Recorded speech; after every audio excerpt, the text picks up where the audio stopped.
On blast. My whip drop like bitches' asses. Cargo, ready to package. Paid up. I see haters watching, so fucking turn it up. Let these bitches drop it. My whip drop like bitches' asses. Zone. No flex. Zone. They know better. They know. The ironic thing about this opening is just before we started it, we were all just grooving out to MC Hammer. You can't touch this. Why, I don't know, but that's the shit that happens on the On Blast podcast, and we are glad to be back. Holla. I'm Sheldon Alexander. I is the AB. My name is Ryan DL. And missing in action is that skinny motherfucker named Skateboard G. But that's okay. He's just We're being cool. skinny. He can just be skinny. It just happens, you know. He's injured. He's playing hurt. But it's okay. He'll be back, and we will strive on. We got a lot to talk about as it's been a while on the On Blast podcast. I thought we kicked him out. I've been gunning for that for a while. Sorry, Greg. I love you and everything, but you're done. Is that actually what happened? Like, I thought No. it was like an accident playing soccer, but Hold the mic closer. did you guys actually like take him out? No, there's video evidence. He was playing like a madman, and he basically took himself out. He fucking was running hard as hell. He was slide tackling everybody. Friendly game of fucking soccer for a birthday here. Wasn't anything. There's no trophies. There's no money. Mm-hmm. Mandem is hitting X like in FIFA, like hard slides. And then at the very end, truth be told, I was gonna call the game the drive before because we were just at our end like of our time limit. You can tell when it's winding down. Right, we're all gassed. The next team's ready to go. You know what I'm saying? And I was like, all right, last couple drives. There was a couple good build-ups. My man Marshall's got the ball. He's running for it out of nowhere. Speedy Greg Lightning comes out of nowhere, studs up, slides, and then lands really badly on his arm. So. The funny part, and Josh had mentioned it. He's like not as good, you know, doesn't know a lot of the other people as much, but he realized that it was like he mentioned. Everyone who sort of didn't know us as much sort of like showed concern, and all of Greg's really good friends just sort of walked away. So I thought that was funny. I actually told him to get up. Then I realized he was in considerable pain. So shout out Greg.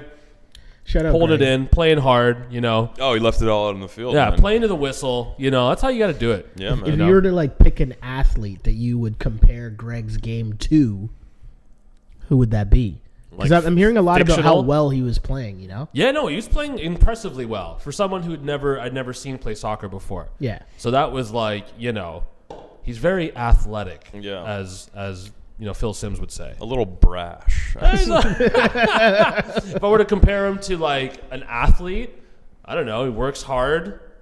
I don't know. He'd be like a Chris Mullen, if you will. Chris Mullen. I had to go there because he's black, he's white. I don't know.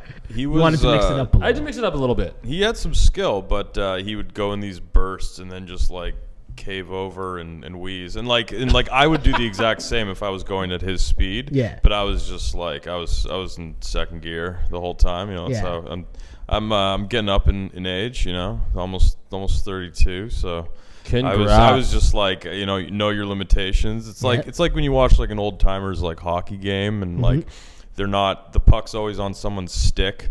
They're not like tracking the puck down. They know where the puck is, so like they don't have to move too much. So Yeah. just old man out there. So we were all out after you guys played soccer. We all met up for a nice birthday gathering for Indeed. Mr. and Mrs. AB. We enjoyed that. We enjoyed that. It was a dope dinner. That was good, man. It was good to reconnect with everyone. And then, again, like we're doing tonight, man, get some of this conversation back up and running because I know there was enough shit we were talking about on Saturday. Like, Streets are asking for it, right? Jesus. They want that real talk back. well, here we are, folks, live Here and we are. direct, rambling on. One of the things that we were talking about, too, Saturday night was the state of Toronto sports right now. Yeah. You know, it's an interesting place. We got the Raptors game on right now, 36-34 versus Minnesota. By the time you listen to this, game will be done. This will be mute. But And the Raptors will have lost. oh no, to I don't know Minnesota. about that. See, like, doesn't it seem so long ago that the Raptors were, like, atop the Eastern Conference? We were feeling nice. Like, you know, everything was hype. And then, I was going to say DeMar got hurt, but that's not even the thing that, like, we were still playing nice when DeMar was out. Yeah, for a little bit. Yeah, and then for sure. I don't know what happen? Like, are you guys at the point now where you're worried about the Raptors at all? I'm completely worried. But the thing about them is that, like, they could make it to the Eastern Conference Final, and it wouldn't surprise me. But they could also just get swept by the Bucks in the first round, and it wouldn't surprise me either. I don't really know what the team is, and maybe it's just because it's so young. I mean, like, young in terms of being sort of a good squad. I mean, it wasn't very long ago that we're like trying to tank for Andrew Wiggins, right? So who? Andrew Wiggins. Oh, okay. Who do you think I said? The guy that's on the floor right now. Well, yeah, the guy. Yeah. Oh, he's on the No, floor, but I mean, actually. like, when we got rid of Rudy Gay, like, it sort of came out of nowhere. I mean, like, it surprised everyone. It surprised themselves, and so I mean that has worn off a little bit. And granted, like, we're having an amazing year, but I don't know. Like, I think we rely on a lot of things that aren't really sustainable. It's not like it's not the most talented team in the league. It's a team that relies on, like, chemistry and sort of just, energy, and to be honest, like, the fans, I think, help out a lot. They're also fickle because they're, like, fans that, are only like a year and a half old. A lot of them converting themselves from, like, the Leaf fans, and, like, which has been one of my pet peeves lately, watching Raptor games. Like, at the start of the third quarter, you'll look at the lower bowl and it's empty because it's all, like, the Leaf fans who are keeping their Raptors tickets they used to give away. Yeah. You know what I mean? But now they're keeping all those tickets, and they're in the lower bowl and the suites, getting their drank on. Meanwhile, the game starts back and it's empty. Yeah, it was funny. People always talk shit about the Leafs games because of the Platinum Club and stuff. Mm-hmm. I was at a Leafs game about midway through the year, and I was in the Platinum Club. And shout out DL, the Platinum Club, ladies and gentlemen, big time. And wow. I gotta say, that's some sushi's pretty good. It's like the sushi is like the joke. Everyone's like, "Oh, these suits still having their sushi." Don't knock it till you try it, because it is good ass sushi. Hey man, if there's good stadium sushi, man, I could be into that. But still, like, the timing is a bit right. For the Raptors kind of doing okay, and the Leafs not doing so well. I'm thinking about this. I don't want to eat sushi at the fucking Raptor game or Leaf game. Like, it's light, it just son. seems weird. I know light, it's light, yo. but, like, Sometimes you gotta get in that light, yo. Yeah, I don't know though. I don't know. What do you want, like a Berkey dog? Like that's. I don't know. I had a Berkey dog once, and it was a bad experience for the next 20 minutes. I don't know. I just feel like I don't know. It just seems weird. It's like, I feel like, the Costanza moment where he's like having sex and then eating the sandwich and his worlds colliding. Like, that's what I feel like. I don't know. I feel like I'm focused on the game. I'm like hype. Eating and watching sports is more connected than having sex and true. But I'm just saying in the sense of, like, in my world, I'm in fan mode, right? I'm like watching the game. Sushi, I feel like I'm sat down somewhere nice. Yeah. Yeah, Sitting cross-legged. Yeah, you got some more wasabi. sake. Let's go. Yeah, you're just like ready to tip 10% because that's that's how you do it at a Japanese restaurant. But no, I hear you. But I think in that's even terrible for a black guy, man. Come on, man. It's a Japanese restaurant. I mean, I'm not going to go into it. But like, so in hockey, clearly, right? In an arena, like, what's an arena food? Because, like, in baseball, they have a lot of things that are quintessentially baseball. There's the peanuts. There's there's a hot dog or a snag if you're feeling saucy. Football, I'm sure, has stuff, but I've never actually really been to, like, legit NFL games. But, like, places will have their, like, quintessential location food. Like, every place, I'm sure, like, Boston probably has something. Like, I don't feel like in any of the places Toronto has sort of anything. So I've been to AT&T Park in San Francisco, and their thing there, one of the things they had, or two things that I tried there. One is the Gilroy garlic fries, as they call it. Gilroy is a town about an hour and a half south of San Francisco. Okay. And it's like the garlic capital of the fucking world. Like, you drive through it and it reeks like garlic. So I guess most of our garlic comes from there. So they have like a garlic fry, which is like a special thing at the ballpark. And they have a Tecate and churro combo, which actually I found pretty convenient. Got a nice long, like a 2-foot fucking giant churro, half of it sitting in your beer, and you just go for it. See, like, I started us on this, like, whole food tangent, and, like, where it began from in my mind was because I was so focused on, the separation of eating sushi to, like, screaming at Jonas to dunk the ball instead of laying it up soft. Yeah. Like, just that separation. Yeah, like, yeah, I can't be doing that with chopsticks in my hand. It would have to be a hand roll. Are they hand rolls? It's all sorts of stuff. Well, this was like within, like it wasn't at the table. My dude's eating ramen on the fucking platinum. Yeah. No, but it was like in the Platinum Club as opposed to like in your seat. I'm sure you can get that stuff too, and yeah, that would look kind of awkward. You're just like putting the wasabi on. You got like a little your significant other is holding like a little tray of soy sauce. There you go. And stuff Yeah, like yeah. that seems kind of Teamwork. awkward because I mean like go for food after or before, but Sometimes you need, a little snack, evening games. You may have just rushed from work, whatever. I don't know if they have it there anymore, but I heard in LA, the Dodgers, the baseball park, they had like some fucking Golden Corral buffet shit going on. Like you could literally eat whatever you wanted there. That's pretty cool. And they had like a special, but I think people just got too hoss. They had to cut that off. yeah. So that sounds like a bad idea. I do feel like at least one of our places need to like own something because there's like a roast beef sandwich at the ACC that's like $18 or something. yeah. But like, what if like Burrito Boys was like the official like food of like people That'd be walking smart around with these business like move. 4-pound burritos. Yeah, or Bommy Boys. I'd have a Bommy I would Boy. Yeah, like, smash what a if- What's Bommy. Bommy Boys? Oh, I don't know what that is. It's like a beer's done. Yeah, you guys are Beer's like, mad as Listen, hell. man. you guys can see the look on his I've- face right now, like he's cheesed. I've like been like, especially with a group of people, they're like, oh, where we want to go for dinner. I'm like, yo, fuck it, let's just go to Bommy Boys and then go to the bar after. You know what I'm saying? Like, It's like place- steamed pork buns and stuff. Ooh, It's okay. really Well, good. and they got like sandwiches, like Bommy, Like like a Vietnamese Vietnamese sandwiches. sandwich, almost like a sub kind of with thing. like julienne carrots. Kind of. Some good ass Where- shit, where is flavors, this place man, located? flavors. There's one at like King and Spadina, which Spadina is and Queen. Or Queen, sorry. Get it right, motherfucker. Gerard and sorry. Young. All right. So They it's opened around. It's around. It's around, man. There's a place that just serves bows. Yeah, some Spadina. It's called like Red Rouge or something, which is mean red. Maybe it's not that at all. It's called Lucky, I think. Okay, never mind. Okay. Whatever, we'll figure it out. We'll post on our site. Anyways, No, there's no. lots of good options. Yeah, if those guys came in, but then again, like it would end up being like a $20 Bommy because that's how it's an MLSE's orbit, man. As soon as you put something that's good near MLSE, they overcharge you for it and they fuck it up. So there it is. Yeah. Which brings us back to your Toronto Maple Leafs. Oh, I'm done. I don't want to talk about them. Why'd you look at me?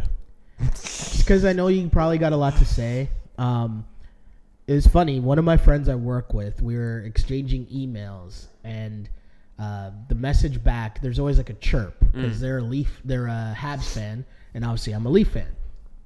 And there's always like a chirp back and forth. And she simply said to me, "Are you still actually watching Leaf games?" Which I found to be like such an interesting question because it's so depressing right now. Yeah, right? yeah. And like every story you hear about the Leafs now, it's some like crazy controversy, like it's a soap opera or reality show. Like Yeah. how great would a behind the scenes show be this year of the Leafs team, right? Yeah. Like it would be so good.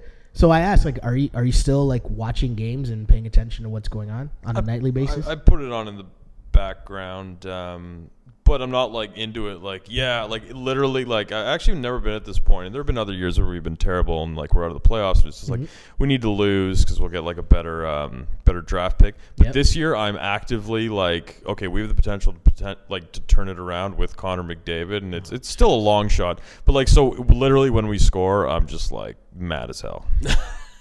You know what's so weird? I'm so depressed because it's like either way, I just have no faith in them to make it work. Yeah. No. Because it's just like either we're going to get close to getting Connor McDavid and then not get him, or Which is definitely what's going to happen. and then we're definitely not making the playoffs. So it's just like, yeah, let's trade everybody. I'm just so confused. I just feel like I'm going to go on a rant now because I'm just pissed at the Leafs. I just feel like it's top-down organizational failure. Okay? How do you get rid of Burke but keep Burke's right-hand man to take over? That makes no sense. You keep the coach they have in place, and then you get rid of that coach, but then still keep Nonis. And You let Nonis sign Phaneuf 1 year, and then the next year it's like, let's trade Phaneuf. I don't understand this. None of this makes any sense. Well, I mean, so with Shanahan starting out, like he only has like one hand to play, right? He has like certain hands he can only play once. Like firing Nonis. Like firing a GM, firing a coach. Yep. Poor Poor Horacek, by the way. Yeah. He should have done it last year, but I mean, like, he didn't get rid of the coach. Then he had to do it like mid-season. Like, this was his sort of gimme year. He didn't. I don't assume he thought they'd be this bad. No. But like, this is his year to assess and then fire everybody. But it's tough from a fan's perspective to see, because you see this guy that built this just skyscraper of shit still with a job. Yeah. And like at the end of the day, I mean, like, there's a lot of ways to assess. For instance, a GM who built the actual team that plays on the ice, and sometimes the coach. Yeah. And basically, at the most basic level, Nonis built a team.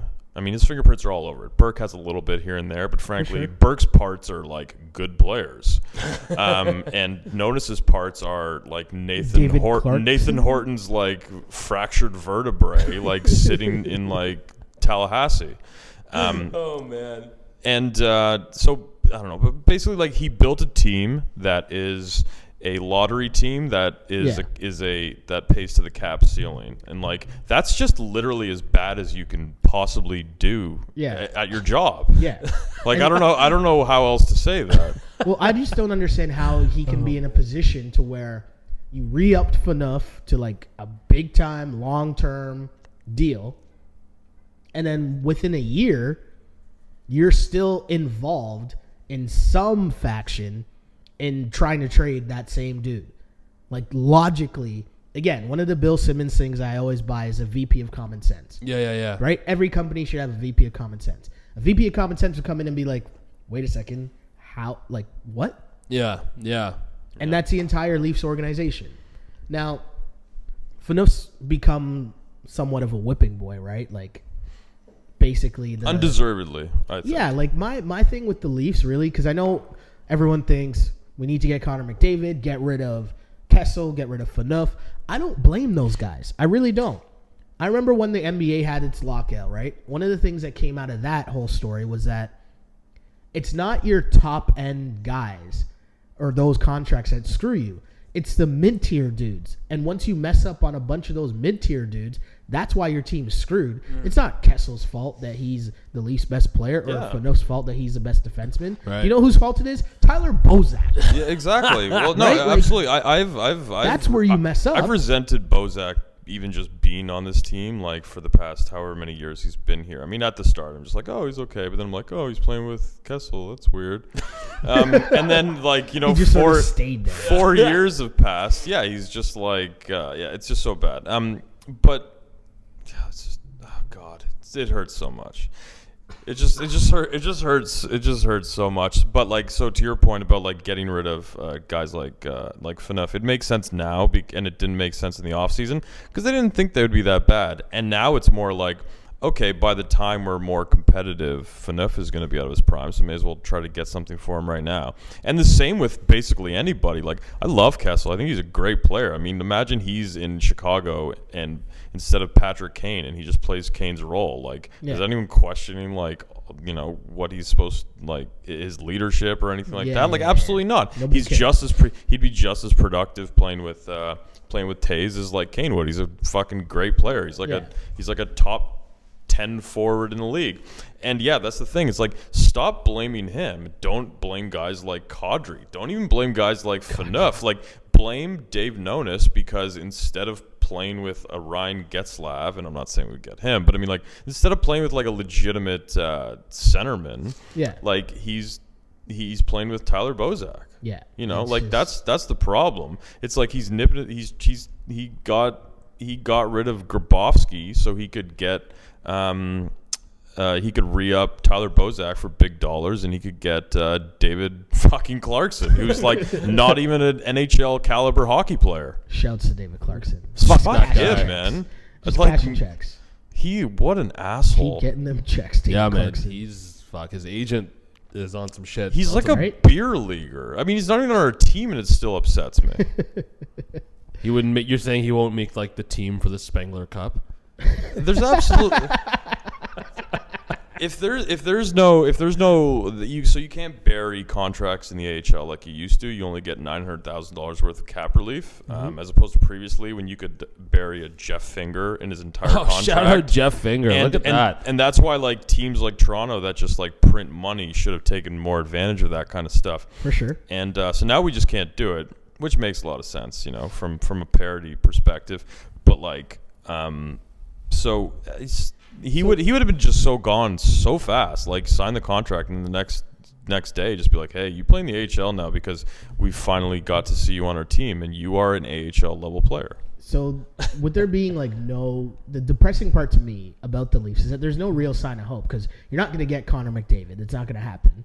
So then you're kind of just like toiling in being crap. So it's like, okay, going to be crap again. Then you're going to get rid of your best players. So you're going to be even worse. And there's really no sign of hope, which leaves the fan base really, really depressed. So when something like happens to another team, like Marcus Stroman, oh God, being out for the season, this whole woe is me attitude creeps into the entire Toronto sports scene. Why'd you got to bring Marcus but really, up in there, man? Is it that bad? I pose a question. Obviously, it's not great. Stroman was probably going to be your best pitcher. Right. But is it really that bad? Sorry, like the doom and gloom of the Jays. Like, is it that bad that like? No, not at all. People are like, season's over. And it's like, come on. No. Season hasn't even started yet.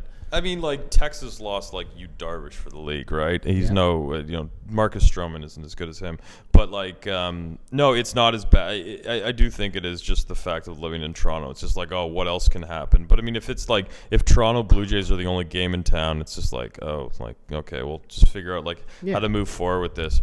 The offense on that team is going to be goddamn ridiculous. That's what I'm saying. Like, it would be way worse if, like, Batista got hurt. Okay, we're screwed. Touching Edwin wood got right hurt. there. Okay, we're screwed. Donaldson, who, like, was taking some nice stabs at Brett Laurie, talking about health being the sixth tool. Yeah. In baseball, right? Like, like if Donaldson were to get hurt, that would have been way worse to me. Yeah. So it's like, as long as you have your offense intact, you have Norris, you have Sanchez, you have sort of, like, guys you hope to fit in and you can get by. Right. You don't want to see Stroman be out for a season, especially someone with the swag of Stroman. Like he's in his presser and he's got his We the North hat on too. You know, like reps for the city. Good locker room guy. Really good in the clubhouse. It's really good in the clubhouse. Apparently he is. He's just like he's the shot of energy and stuff. And there are a lot of very good young players on the team. But the problem is, like, in spite of that, it's like, oh, future is bright. Jose has showed no signs of slowing down, but he's bound to. He's like 34, but he will eventually. But it's just like, okay, now we have we have some really good players. We got Donaldson now, like who could be a fucking superstar. Like, oh, hold on, he's actually gonna play. Yeah. Unlike Brett Laurie. Yeah. Like, I'm just so happy to go into a season not asking, is this the year that Brett Laurie breaks out? Yeah, no, I was glad to see him go. Even if he does have a good season in Oakland, I don't even care. Because I feel like every single year the pressure was on him. Maybe it's a Canadian thing, I don't know. But every single year it was like, is this the year? Is this the year? I was done with that 2 years ago. I don't know if it's a Toronto thing, but I do get really sick and tired of being like, we always have these prospects that just like, we expect them to do something, then they never kind of get there. So you need to like curb your expectations a little bit. Like, for instance, we drafted Nazem Kadri to be like a first line center. It doesn't look like he's gonna get there, but he's a really good second line center. Like he's a second line center on any team. Like, let's just accept that. But for Lowry, like, I remember I read Moneyball, the book, and like they talked about in depth in terms of assessing talent. One of them was how he looks. Like he looks like a ball player, not his like face, but like look like he just carries himself like a ball player. Like he's got a swing that looks like it should make contact and like be well and stuff. And like I feel like Lowry had that. He just looks really athletic. He's got a lot of energy. He looks like he should be a great defender. I thought you were talking about Kyle Lowry for a second. Oh no, sorry. Did I say Lowry or Laurie? And same. Yeah, so he same shit. He like except one's really good. He kind of just like looked like a player, and you would just wait for him to sort of get that way. But at the end of the day, he's probably like a 15 home run, 260 batting average guy that like gets injured a lot. And Like, it's we'll check easily that stat later on in the replaceable, and we season. got a guy that could be a legitimate superstar. That guy played in Oakland, man. Like, And he's smashing and he home runs smashed there. home Yeah, runs. yeah, Like yeah. playing in Toronto, that's like super hitters friendly. That guy could smoke 40 home runs this year, and we could have like three guys smoking 40 home runs. I mean, like, obviously that's best case scenario, Yeah. but like it wouldn't surprise me. No, not at all. Not at all. That's why Stroman I don't think is that big a deal. It's obviously a huge loss. He was our ace. He was supposed to be our ace. Yeah. So here's where we go to like expectations and with the whole Toronto scene. I don't know what the expectations were really for the Leafs going into this season, but the Jays, Yes. is it playoffs or bust? Like, do you need them to make the playoffs for this year to be successful? I or do think- they have to be in the race? You know what? I think the team has been positioned to be in the playoffs for the last few years. Yep. Right? Whether they're knocking on the door in conversation for it, whatever the case has been. I mean, last year was crazy with injuries or whatnot, and it just was it was a bit kind of like whatever could go wrong did go wrong kind of thing. I think that happens a lot with the Jays. It happens a lot with Toronto teams. Maybe that's just going back to the whole malaise, and maybe that's how I just see everything. Yeah. But I think for it to be, I think it has to be playoffs.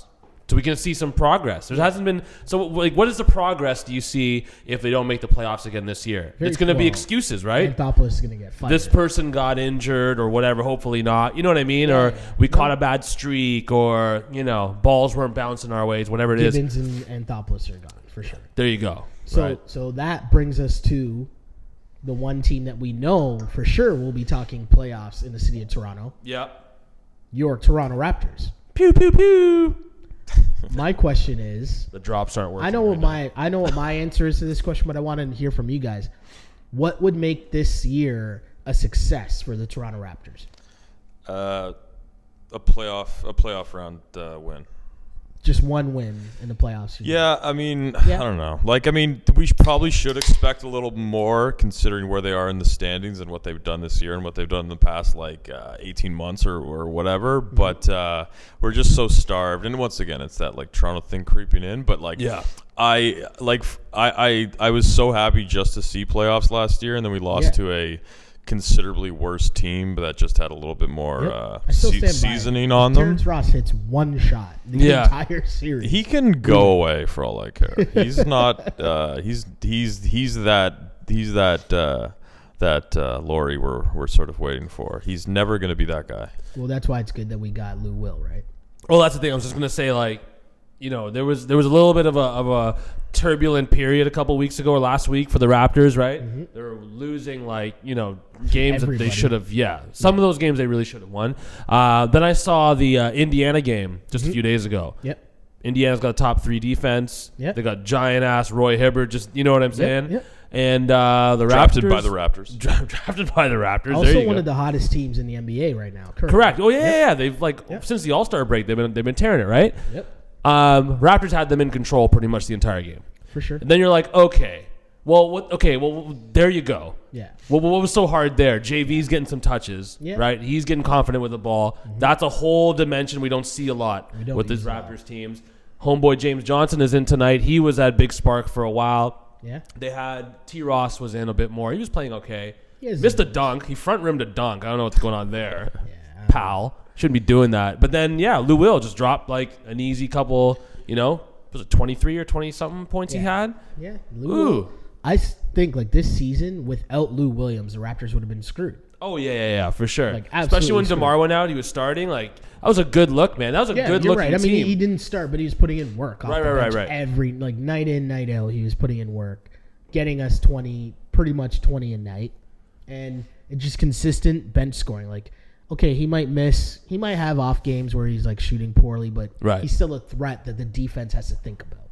Yeah. It's got wicked swag, too, when he just, shoots a 3 off the dribble, off a cross. Oh, yeah. And, what we call on the playgrounds, the dash up. His shot is such a dash up, and then it just stabs the rim. It's like it's like a punch, a swift punch to the rim, which is pretty nice. So it's good to see. The one thing I would like to see the Raptors do a bit more, if there's something that they can do that might be an area of improvement, is give JV the ball in the first half and just let him have it. Yeah. I don't know if you guys remember, when Shaq came into the league. Obviously, not comparing JV to Shaq. You just did. Well, it's more so for what the play structure, right? It's like the way that they always would just feed him the ball into the post, give it back out, let the point guard come to the elbow, feed him the ball. If it's not there, get it back out. Just kind of create that little triangle, I guess. Yeah. And just try that for the first little bit. Like, I mean, what's the worst that could happen? The thing is, every night, too, when you watch him line up against the opposing team center, he looks like he can dominate every night. Right. Like, it looks like he scores or his post moves are that legit that he can score basically whenever you give him the ball. Right. But they don't give him the ball. Yeah, and that's the thing. They need to get in the habit of trying to get him the ball, because then once it starts happening in the first quarters, they start jacking threes. And then if they start dropping, great. Like, that's the taste of the night, right? Yeah. But when they don't start dropping, then it's like... He also sits in the fourth quarter, which I have concerns about, because he's a first-round guy. Granted, he's young, but I mean, like, if you don't trust his defense, that's a problem in your starting center. Yeah. Especially when we're talking in about the first trying to quarter, make the too. playoffs and, like, Yeah. make a run in the playoffs. You know what I mean? Like, you need him to play minutes, so you might as well do that from now instead of getting to the playoffs and it's like, oh, we don't know what to do with JV. Right? Yeah, no, he needs to be. I like him to be a bigger part of the offense, right? Sure. But if he can't play defense, he can't stay on the floor. Yeah. So it's like, well, come on, bro. Like, Amir has to play harder D. Amir's been hustling, he's been doing his thing, but it's almost like, and I hate to say it, you can start to see Amir Johnson's ceiling, pretty clearly right now, and you're like, okay, well, that's that. Don't know if I can say that's bad or good just yet, but it's that's that piece. So is JV better or worse? No, I got and you. I heard the talk about JaVale McGee maybe being in talks of being picked up. I can't lie. During that streak where the Raptors were just like completely crapping the bed, I was like, we need JaVale McGee. Yeah, and I would say that, and then picture those words coming out of my mouth. We need JaVale McGee. And I'm not talking about Shaqtin' a fool, right? No. Like, it's just like, I mean, to play basketball and, like, give us legitimate minutes. That's kind of sad. Yeah. But it's just, I think they did, I don't know if they missed an opportunity in not upgrading at the trade deadline, but it would have been nice to have an extra rotation player at that forward spot that's going to give you defense and rebound. What about fucking Lucas Smegma or whatever his name is? Stiesma? I don't know. Oh, you're talking about Bebe? He's not doing it for you? Bebe? No. There's a big... Or Greg Stiemsma, the white guy. Greg Stiemsma, yeah. Greg Stiemsma? No, those guys, those just like... Lucas Nogueira, that's the weed carriers. Joe, man. Weed carrier. Who's the weed carrier? Lucas Nogueira or whatever his name is. I don't know. I don't learn the D-leaguers' names. He's keeping James Johnson's fucking blood sport raps and shit. Man. You know what's also been an interesting conversation, speaking of the Brazilians? Bruno Caboclo. Yeah. I've had conversations with people where they expect him to be in the rotation next year. And I'm like, he will never play... Like, I don't think. You don't think so, This is not based on, like, any insight or anything. Just what I see and watch. Yeah. And you don't even get to put on a uniform most nights. Yeah. I don't think you will ever play important minutes for the Toronto Raptors. And, of course, a lot can change. Of course. But, I don't know if that happens in this NBA where dudes come in as projects and they get enough time to develop and become, like, stars or you know what I mean? Dudes are coming in. Dudes are coming in pre-cooked already. Of course, right? Like, young and ready, conditioned. Exactly. They, if they do their 1 year at the right school, like they go to a Kansas, whatever, they bulk up. They get. Trust me, man. So I don't know. That kind of worries me. But going back to what I was saying before, just about what your expectations are. Yeah. I've tried to stay even keel and not get too high, not get too low. I've tried to. Okay. And I've said all along, all I want is 2 wins in the second round. Second round. 2 wins, 2 game wins in the second round. Like, get to the second round and at least have the series go to 6 games. So whatever the playoffs, happens, cool. So the playoffs started like this weekend. We would be probably talking a series with like first round with like the Washington Bucks, or something, or or the the Bucks. It's either pretty much. I think Indiana's almost pretty there. much set, Indiana. though, right? It's like the Bucks or Washington, I think. Although those teams at the bottom are pretty close, so that could shuffle around a little. But I mean, we should be able to beat either of those teams. The Bucks have our number, though, man. They've been had our number. Jared Bayless. Oh, that guy. I went to a game playing against the Bucks, and they beat us. Was that the game where they had like the Raptors had a crazy comeback, And like the fourth quarter, Yeah, well, it was because it looked really good, but like I was watching the game and everyone was going nuts. I'm like, the Bucks literally cannot. they make just a kept basket. missing so They many just- shots. I remember Yeah. that game because I remember that night tweeting. I remember watching the game and thinking the Bucks are really trying to just give this game away. They're missing every single shot. And then the thing that pissed me off was after missing like 20 shots, Yeah. Jared Bayless finally hits one and he's like screaming and like beating his chest. And it's like, yo, dude, you just missed your last like 10 shots. Like, Yeah, you don't get to celebrate after Yeah. hitting one shot. Yeah, No, yeah, yeah, yeah. and I remember that. No, I was at that game, and I remember focusing on Jared Bayless. I'm like, You've been in a lot of games. Jared motherfucker? Bayless Yeah, exists. like I what's forgot going on? Are Jared you Bayless telling us? Is alive. there something Yeah, we so don't first know you're the here? Platinum Club, and then Platinum now you're at that Club, game. Raptor games, Look at this guy. games. This guy over It here. was my first Leafs game, first and only Leafs game in like 7 years or something. I don't. I just don't go anymore. Fair. believe you. It's You true. live in that Platinum Club, son. Yeah, man. Yeah, Jared. So the Bucks have historically always worried me. Washington, I don't know, man. John Wall in the playoffs, he might wake up and I do think something. we just Nay, match up nay. well against the Bucks or They- the Wizards for They some still reason. they still worry me though. John Wall's amazing. He is. And then Indiana just is a totally different team when they get to the playoffs. Yeah, and they could always. get Paul George back. Exactly. Which has people kind of nervous just in terms of like where or what their game plan or their Right. MO will be, with their full squad. Mm-hmm. But with the Raptors, the thing that I find interesting is I'm never really this sounds weird, but I think they have a switch. Yeah. I think the thing that made them good was that everyone was in the right slot. Yeah, You know of what I course. mean? Yeah, Like 100%. Lowry and DeRozan are all-stars, but they're not like superstars. They're not going to carry your team Right. for a whole season. So it's perfect that they play together and they're two like of They the leaders on the complement team. each other very well. Exactly. Yeah. Right? Like Lou Will's great, but he's a sixth man Right. on a good team. Yeah. And we're seeing that. Yeah, Grievous is good. I like Grievous. I know a lot of people don't like Grievous, but as your backup point guard on a good team, That's a good backup point guard. Yeah. Perfect. Good piece. Pat, same thing. I just felt that everyone fit. Yeah. So once like DeMar went out, Yeah. now you have to bump people up. Now Yeah. you need Terrence Ross to play good, and that's Yeah. not going to happen. Yeah, Now you yeah. need Lowry to play like a boss, and he can only sustain that for so long. Right. So then when that flip-flops and Lowry was sort of playing poorly, you know what I mean? Like everyone sort of like went out of place. Yeah. So the key now is to like have the pieces sort of all come back together. Right. Everyone get back into their role. Sure. And then I think the Raptors are a dope team. I think Yeah, they're just no, a perfectly put together team. While they added James Johnson and Lou Well, that's Will. why. That's what I mean. I think like they did. That's why besides a Ujiri. G. That's why Ujiri probably didn't feel like he needed to make any moves at the trade deadline. I mean, like he probably could have, but the thing is, like as I mentioned before, I think it's a team with a lot of talent, but it's not the most talented team in the league, and it relies more on things like chemistry and all the parts For sure. fitting. Yeah. So you mess with that. I mean, it's true. what he got. It's true. So. Yeah, and DeMar's getting his swag back, and that Indiana game again. That was the last game we played. No, yeah. So, Yeah. he had like 22 points. Lou Wills Yeah, had he's been playing well 23. lately. He's been playing well lately. Kyle had a decent night.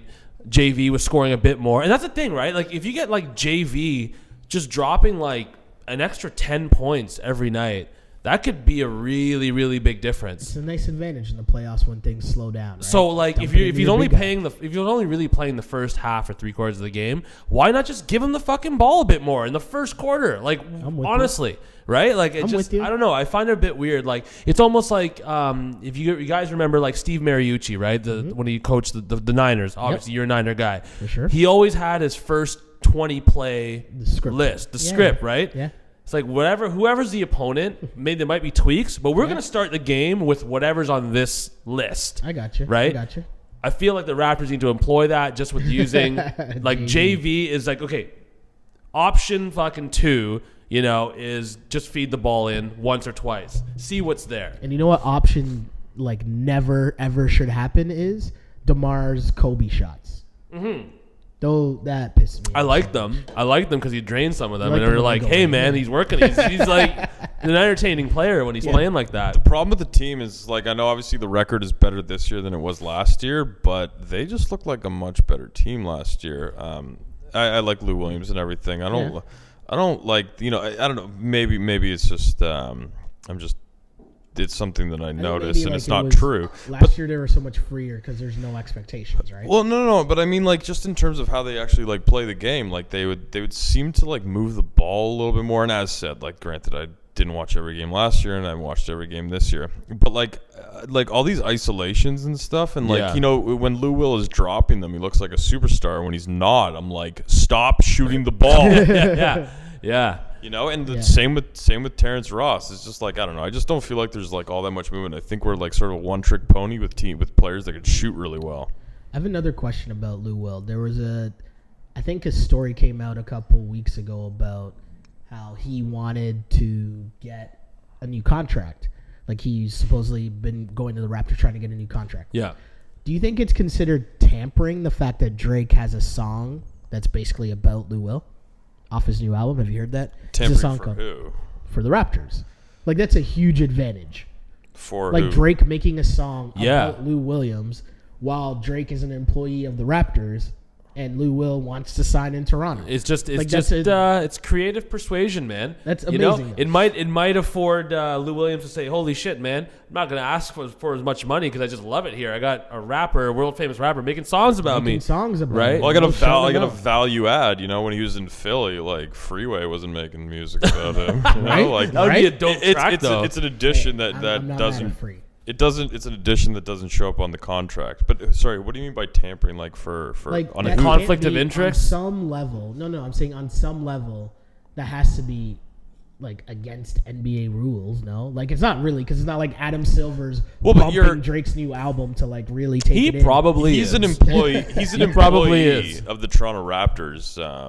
You know what I If mean? he But wasn't, Yeah. an employee of the Toronto Raptors, and Drake came out with that, there might be a question. But I'm saying, so when Kevin Durant was here for OVO Fest last year, Yeah. and Drake's like shouting him out, like, Yeah. "Hey, Toronto, let's show my friend KD what it would be like to play in Toronto," and the crowd goes crazy. Yeah. Drake catches a fine, right, for that. Or the Raptors, caught a fine for that, like $25,000. Oh, really? Yeah, they got a I fine. never heard for about that. yeah, it happened. So I'm saying, how different is that than Drake now making a song, 6 men like Lou Will? Like, I'm not going to try No, to... no. How can the I'm just saying, NBA what's fine the Raptors for Drake calling out KD? He's calling I out at a think it's quite concert. stupid. I think it's No, quite no, stupid. it totally makes sense. How does No, that it's make quite sense? stupid. He's an employee of MLSE, and he's talking about a player that's under contract to another team. He's just. I heard what was happening. I wasn't at the concert, but it seemed like there was nothing like. You know, he just said- No, like, he he's blatantly said Toronto, like, he show gets- my boy what it would be he like gets- if he came to he play in gets Toronto. his and what's wrong with that? He gets. You can't do that. It's like quintessential tampering. As Raptor fans, I'm not mad at him. I don't. see Worth the that. 25 racks. I remember. Yeah. I remember. I remember the Sedin twins before they were. The Sedin they were. twins. I remember before. I can't wait. I have no idea where you're going with this. No, but it's I'm along excited. the same lines.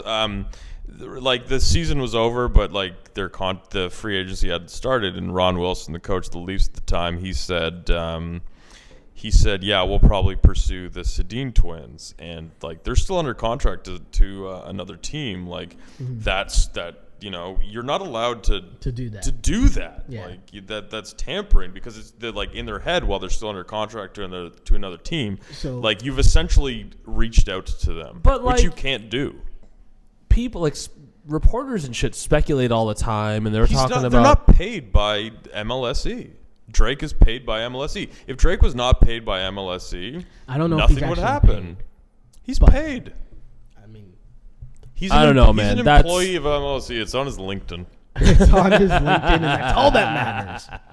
Well, that's fucked up because, I mean, I just think making songs about Lou Will, like, there's no way that you can tell me that is not a competitive advantage for the Raptors. of course it is, and I Right, think like, that's a that's smart move. That they're for sure. maximizing their partnerships, right? That's why when all the like old fogies were like writing about why is Drake, like, the Raptors linking with Drake makes no sense and all that crap, it's like, it's not about you. Don't worry about it. Just let the shit happen and, understand afterwards. Yeah. But for people I don't even want to say our age, but like our generation, if that makes sense. Like, That's where that it is Drake now. We relevant. can't say our age. We have to say Yeah, our we're- generation. We're old, man. Jesus Like, Christ. these dudes we're talking about are younger than us. That's fucking scary. I can't believe I just said that. Anyways, Yeah. what I was saying was, By the way, I feel like that's how you know that's when it sort of clicked that you've you're on the downslope when you got a foot in the grave, is when your the athletes that you watch are younger than you, and they are all younger than us now. They've been younger than us for a Yeah, I good know. minute. I remember seeing Sidney Crosby when he was drafted. I'm like, oh, 87, that's a strange number for someone to wear. And a friend of ours was just like, that's the year he was born. And that's only 4 years difference. And I was like, whoa. And that like blew my mind. Connor McDavid's number is like 99. Yeah, 97. 97. Yeah. Sorry, 97. Yeah, It's like I was a fully functioning person when I was Oh yeah, I was getting in trouble. But yeah, no. Now we're dating ourselves here. Yeah. But yeah, no, it is a crazy thing. But whatever, man. You know what? A team like Toronto, the Raptors, like they need to position themselves in weird ways and get these cool partnerships and get fucking people like Drake. Well, one just thing to that's get kind of people. dope is the All-Star game next year, right? Yeah, it's gonna be Next dope. year. Sorry, actually, before we move on, to answer your question about the tampering thing, so the reason why it's not tampering when Drake calls out Lou Will and Because he's is already on the team. well, because like who complains? There's not another organization that says, "Hey, this is our dude." That's true. Right? Yeah. That's the thing. Like he's That's he's an employee. Yeah. But anyways, so yeah. Are you guys hype about the All-Star game next year? I'm pretty hyped because I think Nope. Weren't you saying who was telling me that? you hate all All-Star Was games, it you right? that was telling Such me a waste of that Wiggins might join because it's in Toronto? The slam dunk contest? Yeah. I mean, that's the anticipation. Like, we hope that, he didn't go in it this year, so maybe he does it next year when it's in Toronto. That'd be pretty cool, I think. Not mad at Zach LaVine though. I was really that was really fucking happy dope. with his That was great. That was no so props, just good. old school classic It crowning, was so good. right? Here's Really an like idea. Here's an idea for a dunk competition, and it doesn't involve the wheel or anything like that. Okay, here we go. I miss the wheel. It's a. Do you? No one I'm misses joking. the wheel. I'm joking. You go. You have four NBA stars, Mm-hmm. and they go against 4 D League guys because. Okay. D-League guys are always guys who are like super athletic. They're all like But they have Gerald no Green. game. They Yeah. have no game. They can't be coached. They probably like have like pill addictions. But they're like street ballers. It's because like they spend as much time in the gym as like like guys who are legitimately good. But like instead of like working like Popovich systems, they're trying to like dunk on people. Yeah. They're trying to, like, dunk on their someone dunk who put on competitions world are always amazing. Yeah. And you go against them, and that'll motivate the NBA players to sort of play better. I would love that. Pit like LeBron versus like Quincy Acey. Quincy Acey, I saw Quincy. Did I tell you this? I saw Quincy Acey when I was in Cabo. Oh. Was he the We dude saw wearing the Quincy Jordans and Acey. socks on the beach?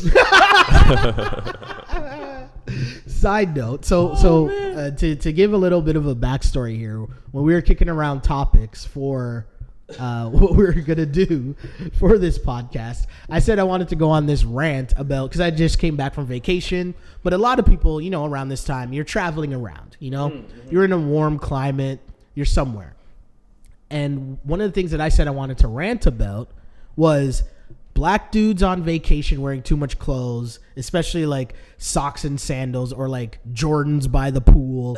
Like, I just don't understand it, right? Like, why As are you black wearing a dude- hoodie? It's 35 Yeah. degrees. Why are you wearing a black tee? Like, I don't understand. Why did you pack a black t-shirt with you to go to a warm climate destination? I don't understand. But it's just one of the things that's like pissing me off. And it's one of those things, as a black dude, when you look and you see it, you're just like, man, this is why they think that about us. Like, what are you doing? What are you doing? You're by a pool. Why are you putting on J's to walk by the pool? Yeah, don't you want to? You don't want to get them wet. That's the most You definitely don't counterintuitive wanna- thing. yeah, you definitely don't wanna get And them wet. homeboy's educated on the shoe game because he's got J's. So the sure. first rule of J's is you don't get them wet. So who are you? I just don't who are you understand. trying to impress? I don't understand. Just going after the wrong crowd. That's I just terrible. remember it's just like weird etiquette on vacations with black dudes, and I don't really understand it. Like, I think it's just like North American black dudes. probably. I don't think it's like those that like grew up in like South America No, or no, in no. Europe No. or things like that. Because I was in St. Martin and I saw enough like black dudes wearing mad European style shit. Like, Yeah. you know, Speedos were not designed for you brothers. You know what I'm saying? You know what I'm saying? High five. I'm giving you a high five. Anyways, but yeah, no, I've seen the like sneakers at the beach, like in the sand. I'm like, dude, just take them off, man. Yeah, like don't ruin them. It doesn't make sense. The sand never gets out. And I just don't understand. Anyways, so this is my plea. As someone that doesn't go on vacation and is white, I have no idea what you people are talking about. As someone who is not black. Yeah. As a white man who like never goes on vacation, I didn't know this was a thing. I'm learning a lot. It's a huge thing. And I wanted to use this platform as an opportunity to speak to the brothers that might listen to this podcast. Shout out. We need to do better. Come on.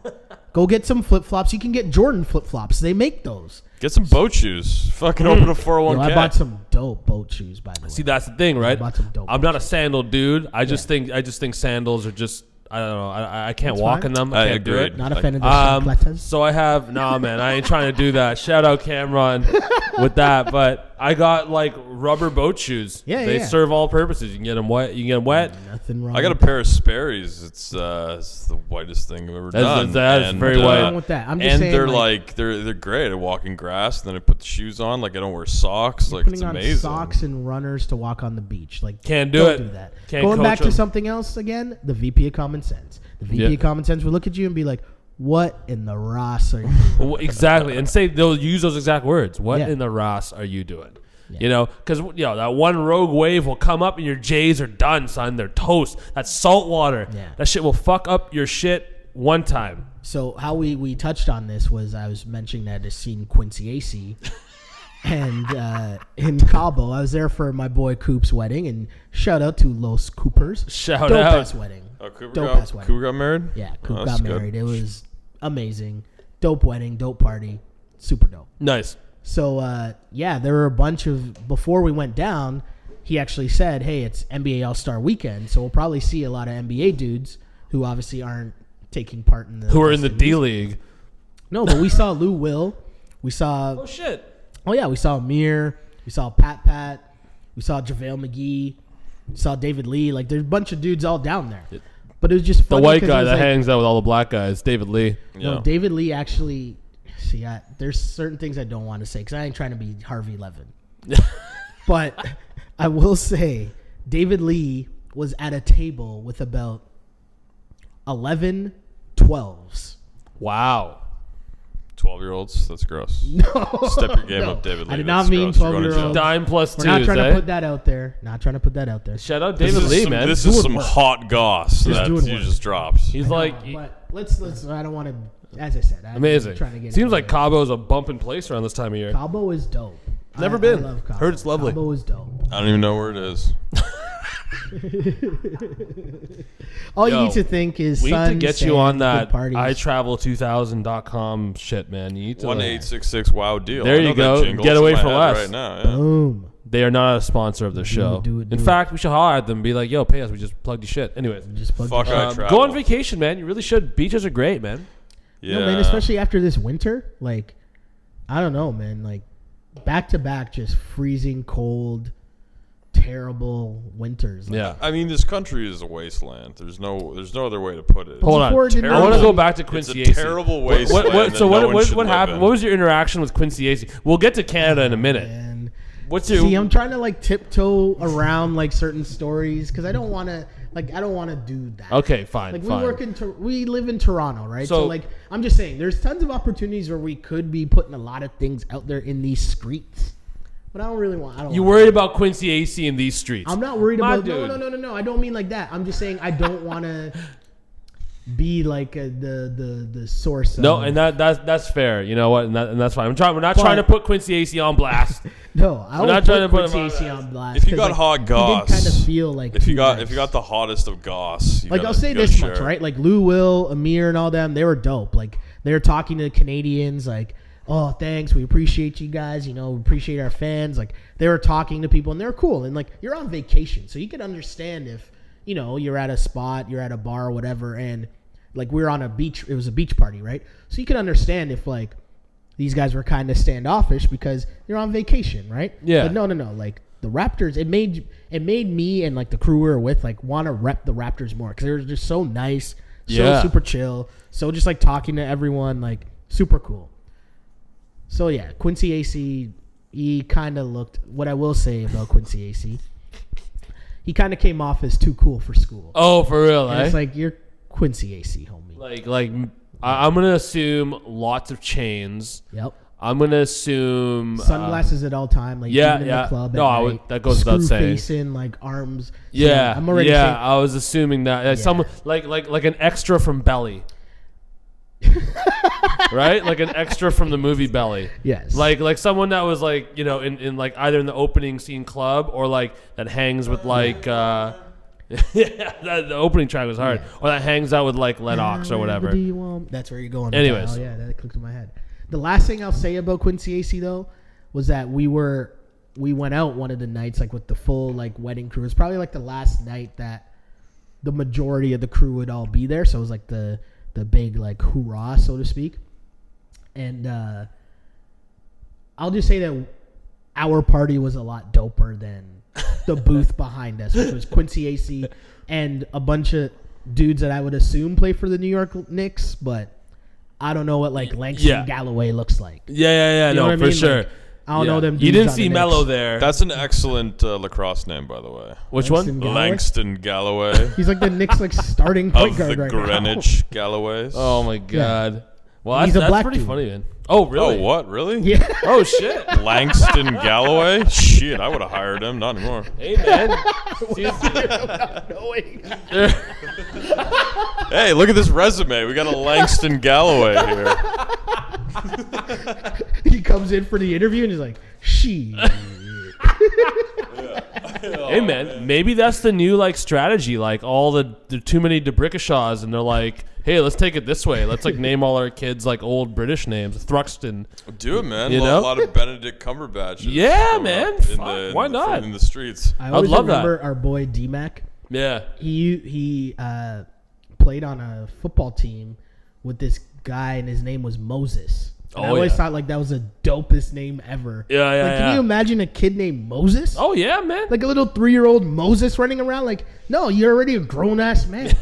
Moses is a grown ass man name, right? Right, yeah, for sure. It's a good one. Like, you can't be sus and be a Moses. Like, you're doing big things if your name's Moses. Oh, and then until they start calling you Mo. Nah, that's not allowed. Can't happen. Yeah, but you know. Nah, Moses Snimer. man. You gotta There you put go. you gotta put a He's stop Moses. to that right away. Because Yeah. any Mo you think of is just like, A, it's Larry Curly and Mo, or Mo Sislak. Who? Isn't that the dude from The Simpsons? Moe's. Oh, Moe's Mo. Tavern. Yeah. Yeah. It's funny. I always wanted. I'm gonna get a dog. He's gonna be a big menacing son of a bitch, and I'm gonna name him Agamemnon. And I mentioned that to someone. He was like a Greek king. I just like that name. I think it has a certain gravitas to it. Yeah, for sure. But people are like, oh, they can call him Aggie. I'm like, absolutely not. Like, it's the full all those letters. You gotta Yeah, say them nice. all. It's Agamemnon, 4 syllables. Okay. You know. Okay. I'm still tripping that you saw Quincy AC getting mad-ish down in Cabo. That's amazing. So what was he doing? What's this? Tell us the whole fucking What's story. this hot we goss? can't do There is that. there is no gossip about Quincy AC. Just we saw him, and I can't lie, like I was kind of like upset about like how too cool he was being. Yeah. Whereas like the Raptors are, doing their thing, interacting with people. Yeah, man. It's like there's maybe always that's those a New times. York thing now. You play for the Knicks now. Maybe it's You a different play for the life. Knicks. No. I mean, not like the fact that Play the for the Knicks fucking are like Knicks. prestige. I just mean like you're in New York now. Maybe Yeah. there's like a different. Is he on the Knicks? Because I kind of forgot he existed. He doesn't play. No, yeah. Bargnani came back and like took his minutes. Wow. Bargs, remember him? Remember when he played? I on the remember Raptors? him, man. I remember when Oh, he was our man. #1 pick. I remember that. Depressing. That was great. That was good times, man. Was that great? Was that really great? Yeah, Good fuck, times, man. I'll that tell you times. what, man. It's crazy, but you know what? Like I stopped watching the Leafs, and I've gotten like a whole new rush of like good spirit in sports because I just ignore them, and I watch more soccer. And you know what I mean? I watch other things that like I can be more objective and be like, oh, I enjoy this sport. This is lovely. I'm not like crying at the end of the. Well, that's why I like the NFL so much, and like I wouldn't say it's like my favorite season when it like starts up, but like I don't have a team. Yeah. What's going on? I think you might be a little, yeah. I don't have too much Robert Goulet right there. Yeah, I don't have a team. A little more Bob Barker, less Robert Goulet. Yeah, there you go. I don't have a team, so I can watch any team. And when I have a vested interest in a particular team, like I don't like if like a Florida Panthers Pittsburgh Penguins game comes on, I'm changing the channel pretty quick. Basketball, I can watch more of just basically any team. Like there's a lot of entertaining teams. Football, I can watch literally any game. It could be a Jags Browns game. Well, I'm watching. I don't know about the Jags Browns. That's the success of the NFL, right? The Jags, but it's based off Blake gambling. Bortles just needs more time to learn the system. Speaking of the NFL, though, there's like big news going on right now as my Niners. We have linebackers just dropping like flies. Yeah, the one guy retired. Age, yeah, after 1 year. So really weird. After his rookie season, Chris Borland decided he was going to retire. Do you guys think that'll have like a negative impact on just kids coming up or just people playing NFL and just like what they think of the NFL and the overall perception of the concussion problems and all those things? Or do you, as fans, what do you guys think? What's your perspective? I saw this, the documentary League of Denial. Have you heard of that one? Yes. Have you seen it? I haven't seen it. Okay, so the It's doctor. also a book, I believe. The book, right? So they made a documentary of it. Apparently, Will Smith is playing that African doctor in like a movie that they're working on right now. They're shooting it in Pittsburgh right now. That doctor, what's his name? I cannot remember his name right now. But a name of African last nature. Okay. And he was the doctor that kind of... If Greg was here, he just would have said something super racist. Yeah, there you go, right? So for sure. Shout out, Greg. I might have to fill that in with a super racist comment later. But anyways... Doctor's name is Idi Amin.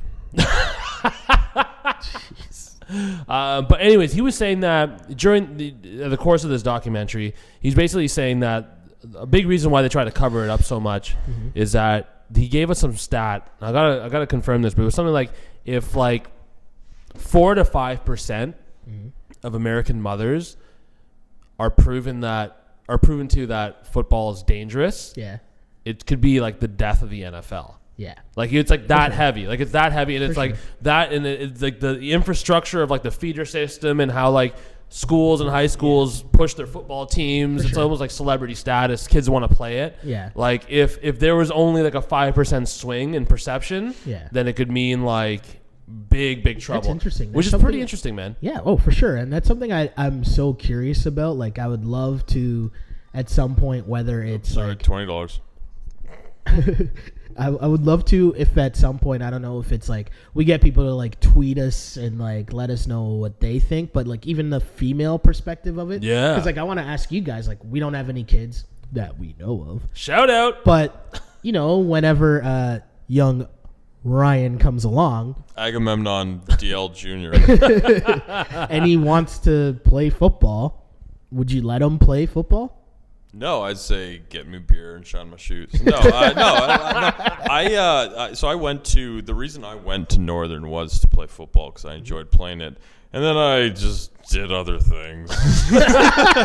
So I literally never played organized football, and it always kind of pissed me off. But then again, maybe like, I've actually had a few concussions from hockey, and so maybe I'd have a bunch of concussions and I'd be drooling on myself right now. So I'd try not to think about it too much. Oh, great, Kyle Lowry just went to the locker room. Awesome. Fuck. But anyway, sorry. Back to the thing. I'd let my kid play football because, I mean, for one thing, in Canada, football sucks balls and we're not all that good. So, like, you're not really getting that high impact stuff. I don't know. Maybe I'd think about it a little bit more if I did have a child. Yeah. But, I mean, for football, let's look at it this way. Let's look at it from a lazy dad perspective. Okay. It's before school, so the kid gets up early and learns to do that, which is good. Yeah. Okay. It's after school, so I can be at the bar. Yeah. So I don't have to like pick them up or anything. And there's this like there's this male figure in this person's life just screaming at this kid, so he becomes a robot. So I don't have to do that myself, which is cool. Mm-hmm. It's so if they play soccer on Saturday, I gotta drive them to like some Euro trash area of Toronto. And if it's hockey, I have to like get up on Sunday morning super early. And if he's good enough, like God help me, my kid is good at hockey. I have to like drive to Shittsville, Ontario for a tournament and stay at like a Holiday Inn Express. So weighing all those things, I don't mind if my kid's brain is dust and when he's 30. I think about it, and it's weird, right? Like, I mean, I played football in high school. I wasn't good, but I played football in high school, and I think I had. You had a couple good snags, man. You had a couple catches that OAC year. It's okay. Yeah. I mean, the thing is, I remember having a concussion or two, but like when I think about letting my kid, young Sean Carter Alexander,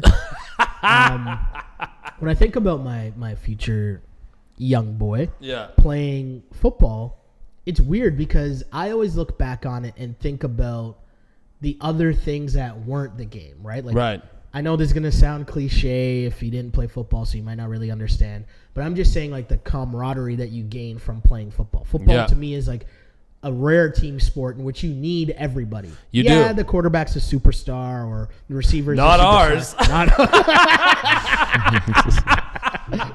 Shout out, you son of a bitch. Facts only, but but disaster that dude was. Anyways, I'm just gonna let that one slide. I'm not even gonna say anything. Sorry about that. But you know what I mean? No, it's cool. It's totally cool. I'm just dying, and I know there'd be a few people that would be listening right now. And they're just like dying right now. Oh man. Anyways, I digress. No, and you know what's really cool too? The fact that we have a couple dudes that did legit shit off our football team. Yeah, they're playing in the league. They're getting paid to play football, which is great. Do that shit. That's amazing. But I'm saying like the camaraderie that's built, right? Because like football is a rare team sport where you need everybody, right? Like, and you have all types of dudes, right? Like you have the like skinny dudes that are the receivers or DBs. You have the big fat dudes that are the O linemen. You have all kinds of people, which represents like what a tough time high school can be. But now you take all these people, put them in a room with one common goal, and it's just awesome. Like I think the lessons from it would make me want my kid to still play football. Yeah. Oh, for sure. You definitely learn a lot of good lessons, and it's like sport. Like, I don't know. I'm a big proponent of sport. I love playing it. I love watching it. I think you learn a lot of good lessons from it. Yeah. And, when someone sort of grew up not playing sport, you could tell. You can 1,000%. Like, they just opened a door wrong, you know? Like, you know what it is? And it's this generate. Like, okay, so we work with people who are obviously younger than us. Right? Yeah. And I'm going to work with a Jaden one day, and I'm going to have to retire. Someone named Jaden is going to be my boss, and I'm just going to fucking But you know what I mean? It's like you can tell right away because I feel like you didn't play sports, so you didn't get the lesson of like losing or like being told that you're not good enough, and so you have to like work harder to achieve something. Right. I find, and I'm gonna sound like the old man right now, but I find like there's a lot of stuff now where you run into like kids or young adults that are just like expecting stuff. Or these like, kids with their fucking Instagrams and they're eating their cronuts. No, but it's like I want stuff and I should have this because I want it. And it's like, no, when you played sports, sometimes someone's just better than you. And what that means is I have to now work harder. Yeah. You know what I think it is too? I think we are the very last of the generation that like not everyone on the team got a medal or a ribbon. Yeah. I think we were the very last where like they clearly said, this is the best player on our team. The rest of you guys kind of suck. You people over there, where I used to sit, it's like you guys are fucking shit. But you're really tall, so we need you, and you just need you to be better. Yeah. You know, and I think like that whole kind of I was poor at basketball, but I was a big kid. You know what? I was like I went to basketball camps. Yeah. Worked harder, whatever. You did more of it. You learn from that. Whereas now, like every kid's like, hey, congratulations. Thank you for being a part of our team. You played really well. You know, you're a star. I remember one of the guys at work was saying like he has like 2 young daughters that I think play soccer maybe or something. And he was just saying like, anytime they get a participation medal, I throw that stuff in the garbage. He's like, what? Like, what is this teaching kids? Like, oh, here you showed up. Buried into the yard next to like dead cat. And be like, life isn't fair. You got to learn how to deal with this. Right? But it's like, hey, you showed up. Here's a medal? No. That's not it. Yeah, right? Exactly. Like, and I feel like that's just where, football above all, I think. Yeah. And I mean, I can't speak. It's a unique sport in that sense. So what about like flag football? That could be similar. But it's not really football because I think that whole like when you get knocked the fuck out or knocked down, your teammates are around you to come help you and say, hey, I remember one game I got buzzed and like even the coach Domenico was like, you're looking a little fucked up, You know, it's people funny, come, though. they support you. You know what I sure. mean? And then someone goes in and 1000%. plays your role, and then when Like- you feel better, you go back in. We still have like lifelong friends and shit that you like played high school football with. Yeah. And, you know, it's just a different sort of thing that, you know, you're always gonna sort of remember and think about in terms of, you know, just shit that you went through. Yeah, and I mean in hockey too, as far as like the contact of the head has been a really big focus, and they're trying to you know mitigate that as best they can. Yeah. Whether it's working or not, I don't know, because It's hockey. There'll never be any. it's the nature of the game. Football contact is such a part of the game that like flag football, you get the good parts of it, you know, but some of the fun parts of football is laying someone out, or if you're carrying the ball and you truck someone over, like that's a rush, you know. I don't know. To like bring this back around too, like I know we started this sort of talk about football and would you have your kids play and all that. We were talking about Chris Borland, the former Niners. Yeah. I can't believe I just called him former 49er. Who he's retired. He's way younger than we are. Yeah, he's All a of us. former 24 years 49er. old. It's so weird. But it was funny because I was thinking about it as in terms of a different kind of job. Like he's kind of like think about it if you worked in finance, right? And like you got in a job, you hit it big for 1 year. He's like, I came in, I made $1 million, I'm out.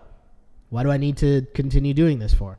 I don't really want to work. Yeah, but it's a bit different because He in got his finance, $1 million, he's out. you don't get like CTE from working. True. You I get know like, that, but I'm saying that in the sense like he's not hurt. Yeah. Like he's not actually like hurt. No, right he's now. so he apparently Like, he's healthy. he's had 2 concussions.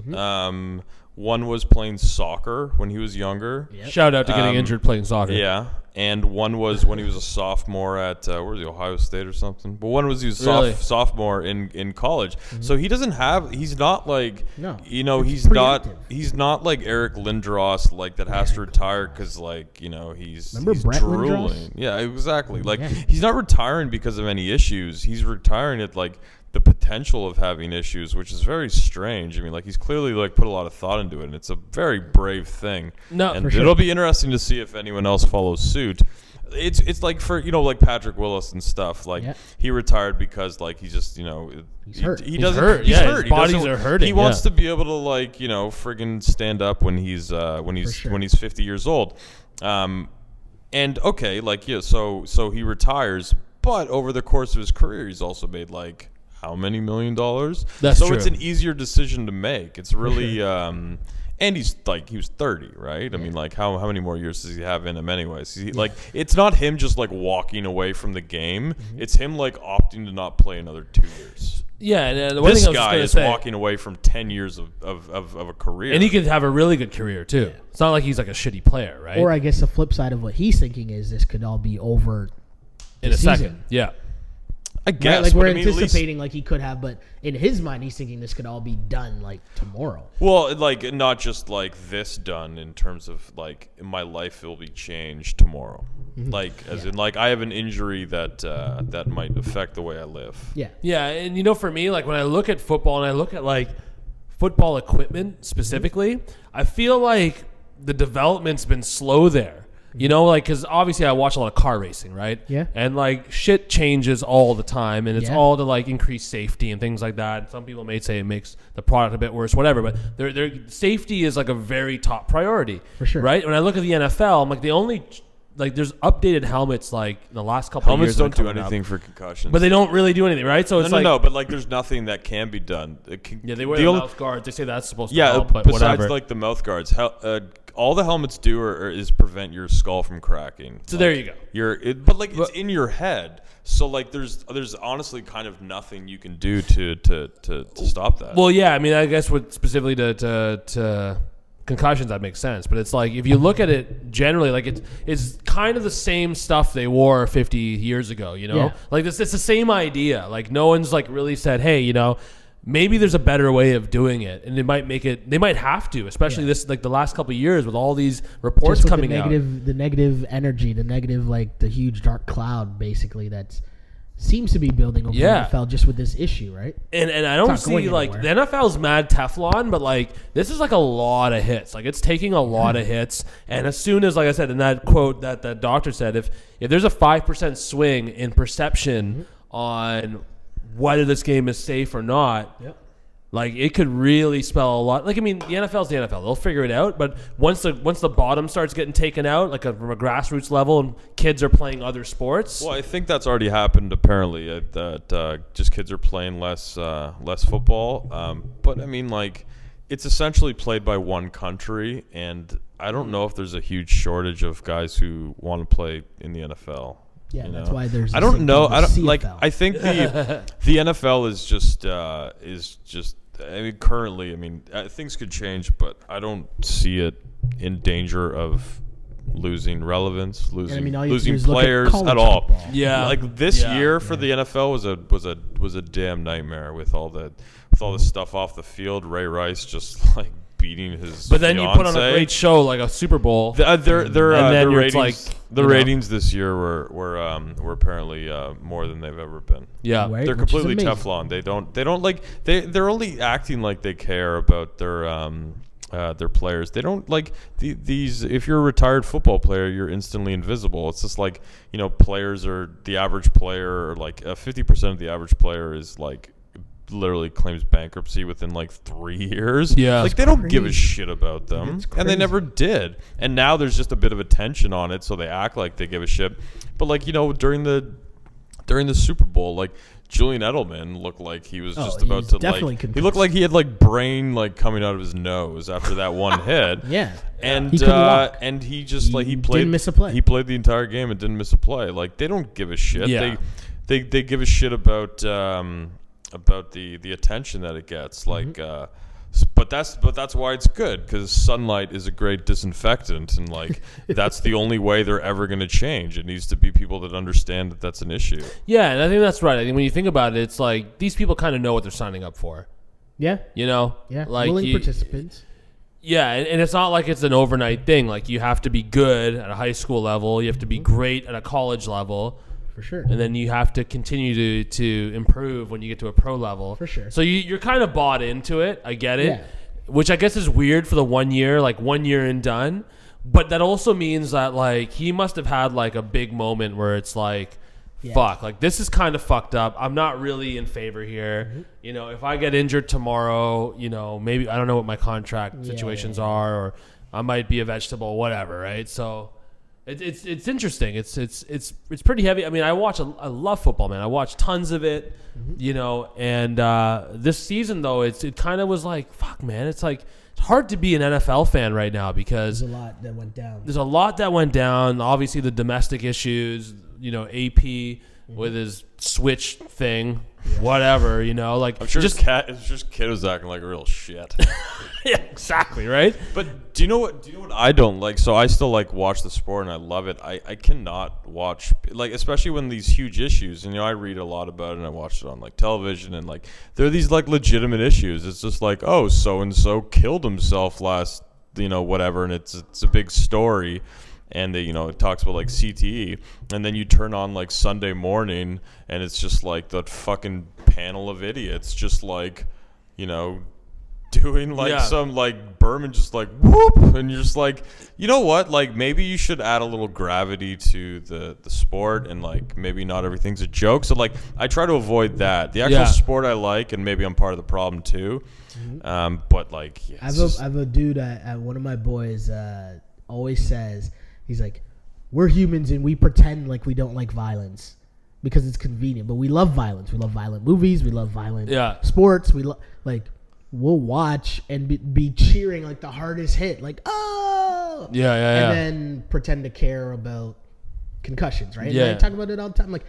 Like when they talk about concussions in hockey, I'm like, it's the biggest joke ever. Like, you're allowed to fight. Right? Like, literally, I'm allowed to punch someone else in the head. Yeah. But then I'm going to talk about how I care about head trauma. It doesn't make any sense at all. Right? So it's like, you know, it's.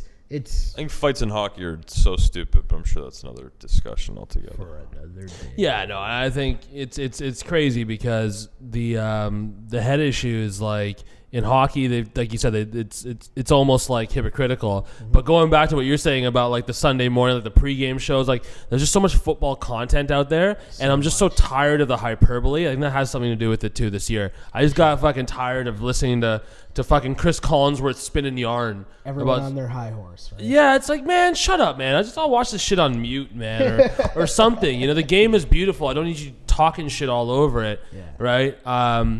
And yeah, like, you know, I think because I've been watching a lot of different sports now, and a lot of sometimes it's just continuous. You know, like they're not made to fit TV, whereas the NFL is like the absolute perfect model for TV broadcast because there's commercial slots everywhere. One day, it's Sunday.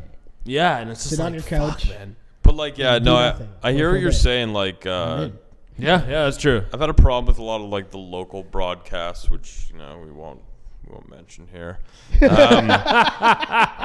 But like, it's fun. It is sort of refreshing when you watch like EPL and stuff, and it's just like, there's very little pregame. There's no interviews with the players like in the locker room afterwards.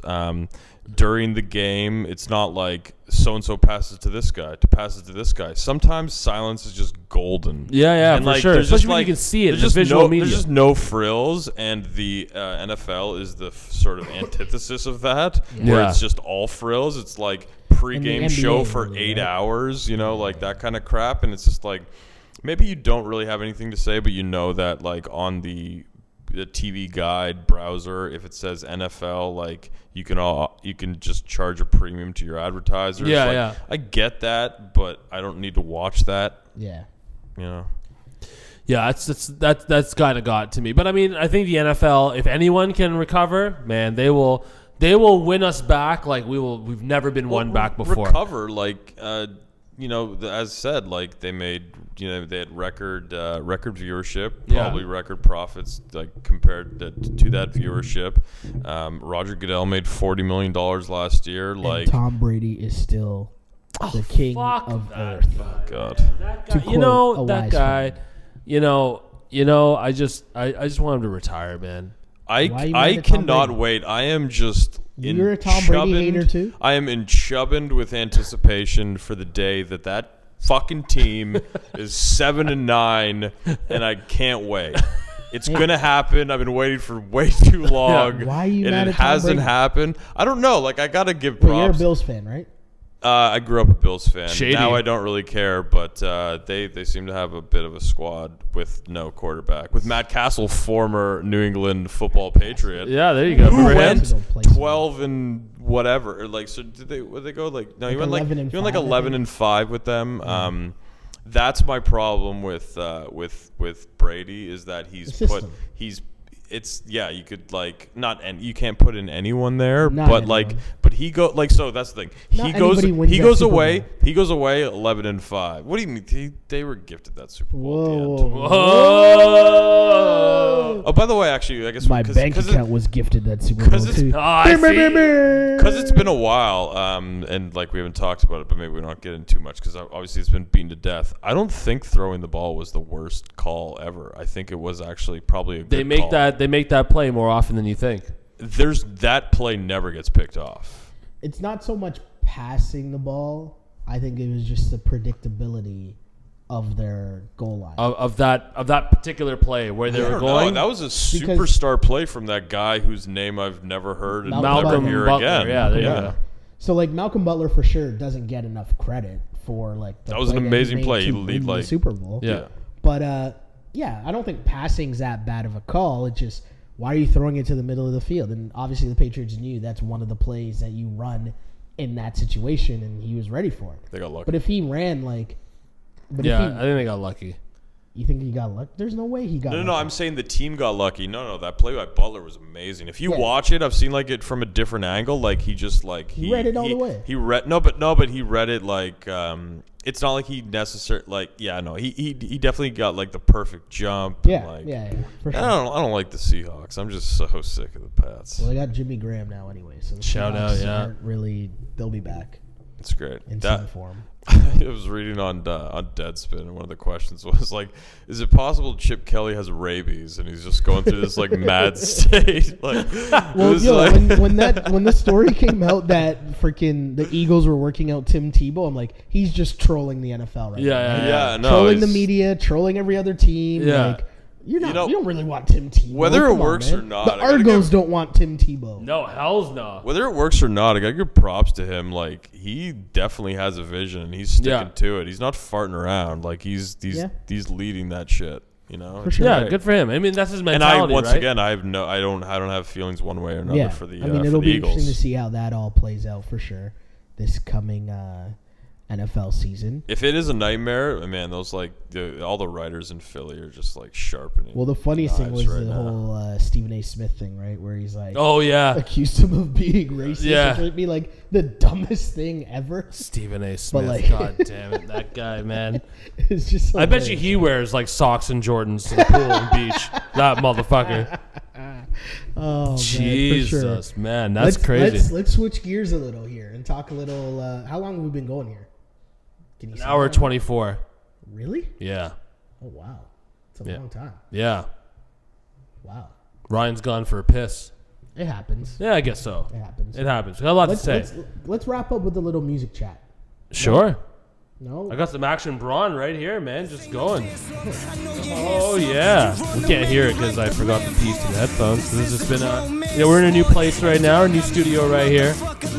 Shout out Regent Park Boulevard. You know how we do. one thing we do have to do is we'll have to do an actual intro. Of course. Yeah, we got to do that. Of course. Of course. And you know what?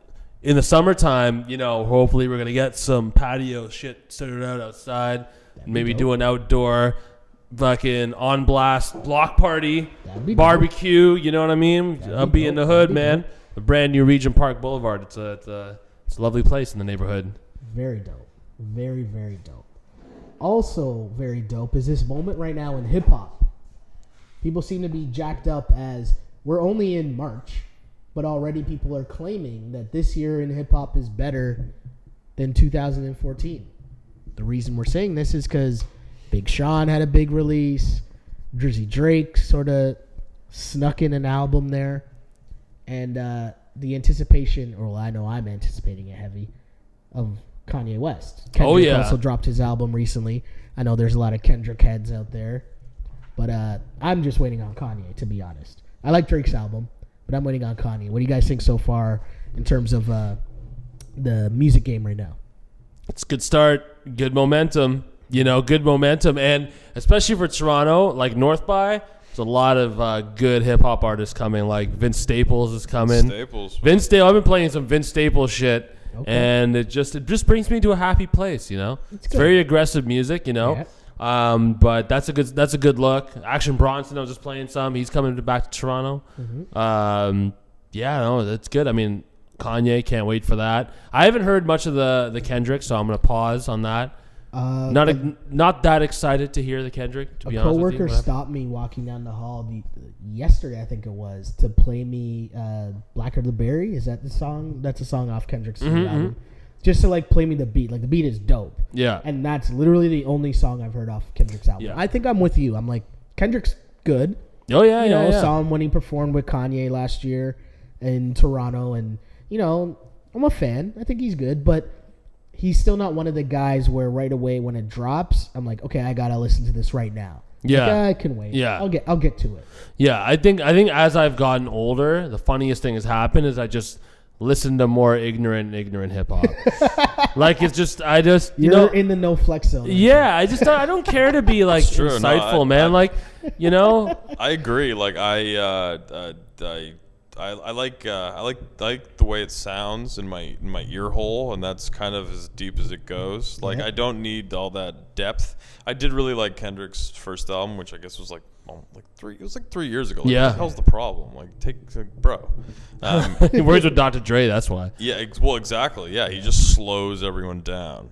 Aren't we still waiting for the detox? It's never happening. It's never happening. It's not happening. Yeah, I saw an interview with 50, and 50 basically said he thinks that Jimmy Iovine was worried that if the detox came out and it was a flop, it would hurt the sales of Beats by Dre.